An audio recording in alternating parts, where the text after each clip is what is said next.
Erkin Asiya Radyosu'nun xabarida Sharq Turkiston Yakan daryosining yuqori eqimdagi Qaraqurum tog'larining ichiga qurilgan Artus suv ombiri butun ishga kirishgandan buyon Xitoyning Sharq Turkistondagi eng chong suv inshoot qurilishiga aylanib, atalmish Xinjiangning Uchbo'g'oz to'smasi degan nomga erishgan.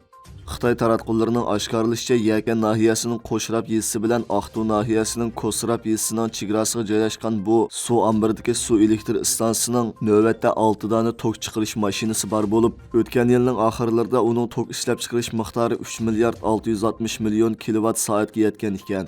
Xitoy xabarlar to'rining bildirishicha, bu qurilish Sharq Turkistonning janubidagi 3 viloyat va oblastning tok masalasini hal qilib qolmay, Yakan daryosining tuvan yiqimidagi 5 million aholini kelkun ofatidan qo'g'digan.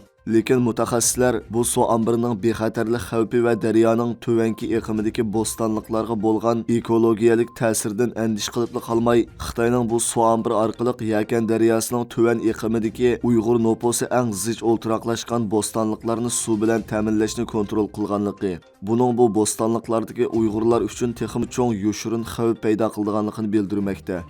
Xitoy hukumati buningga o'xshash suv ombirlari orqali Sharq Turkistondagi Uyg'urlarni texnik unumli kontrol qilishni, texnik ko'p Xitoy aholi o'rinlashtirishni maqsad qilgan ekan. Lekin Xitoy xabarlar torining uchurda Qaraqurum teg'idan keladigan Yakan daryosining kelkun eng ko'p keladigan, kelkundan mudofialanish eng qiyin bo'lgan daryo ekanligi, kelkun ofati bu daryoning yoqisidagi har qaysi millatlarning ishlab chiqarish va turmushiga og'ir tahdid ekanligini ilgari surgan. Xabarda aytilishicha, Yakan daryosidan keladigan yillik suv miqdorining 60% dan ko'pragi 6, 7 va 8 oylarda keladi ekan.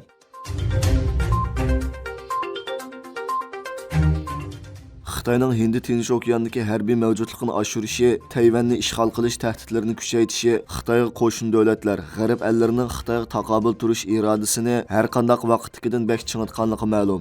Bo'libmi Rossiyaning Ukrainaga tajovuzchilik urush qo'zg'ishi ham Xitoyning Rossiya tarafida bo'lishi bu davlatlarning Xitoy haqidagi andisini texim kuchaytgan. Yaponiya bosh vaziri Fumio Kishidaning yaqinda Avstraliya, Angliya va Amerikada elib borgan rasmiy ziyoratlari va bu ziyorat jarayonida imzolagan kelishimlar Amerika, Yevropa, Osiyo davlatlarining Xitoyga o'rtaq taqobil turish irodasini namoyon qilgan.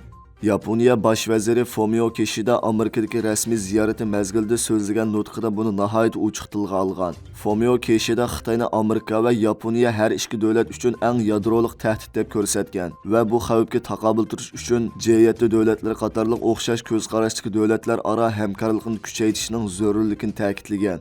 Wall Street jurnalidagi maqolada aytilishicha, Rossiyaning Ukraina qilgan tajovuzchilik urushi Yevropa davlatlarini Xitoy tahdidi masalasida Amerikaning chaqiriqiga ovoz qo'shishiga sabab bo'lgan ekan. Darvaqa Yaponiya bosh vaziri Fumio Kishida Angliyadagi rasmiy ziyorati jarayonida Angliya bosh vaziri Rishi Sunak bilan birlikda Hind Tinch okeanining muqimligi va bexatarligiga kafolatlik qilib, Xitoy tahdidiga o'rtaq qarshi turishni maqsad qilgan bir tarixiy kelishimga qo'l qo'ygan edi.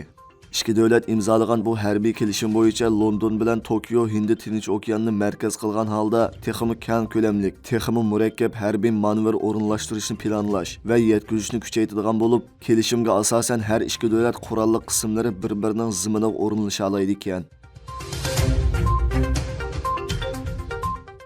Indoneziya yangi jinoiy ishlar qonuni ma'qullab, kommunizm va marksizm, leninizmni tashabbus qilguvchilarni 15 yillik qamoq jazosiga hukm qildi ekan.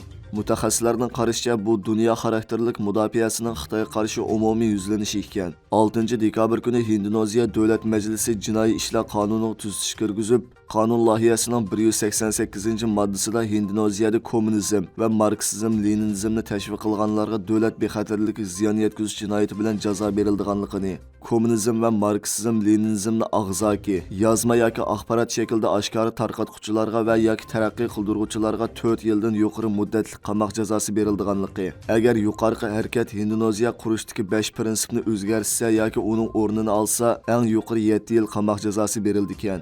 Tarixiy sonliq ma'lumotlarda ko'rsatilishicha, Indoneziya 1960-yillarda kommunizmning eng yuqori pallasiga chiqqan bo'lib, kompartiya a'zolari millionga yetgan ekan. 1965-yilga kelganda Indoneziya hukumati keng ko'lamli kommunist kuchlarni yo'qotishga, kommunizmni cheklashga boshlagan ekan. Yaqinqi yillarda Xitoy bilan Indoneziya o'rtasidagi iqtisodiy va savdo munosabati cho'nqurlashgan bo'lsa-mu, ammo ikki davlatning ideologiyasi yanada farqli bo'lgan. Kommunizmga simol qilingan o'rg'oq, bolqa va qizil bayroq Indoneziyada tubdan cheklangan.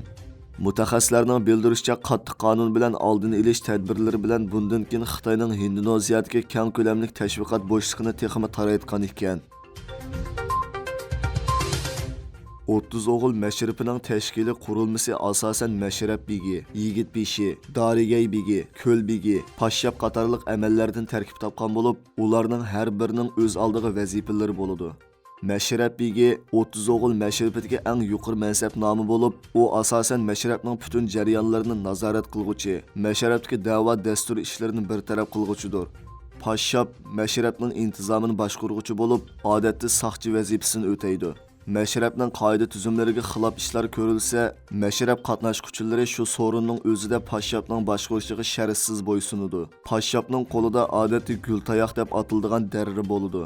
Gultayoq yumshoq tal chiviqlari yoki tivilg'idan yasaladigan bo'lib, elastikiligi nihoyat yuqori.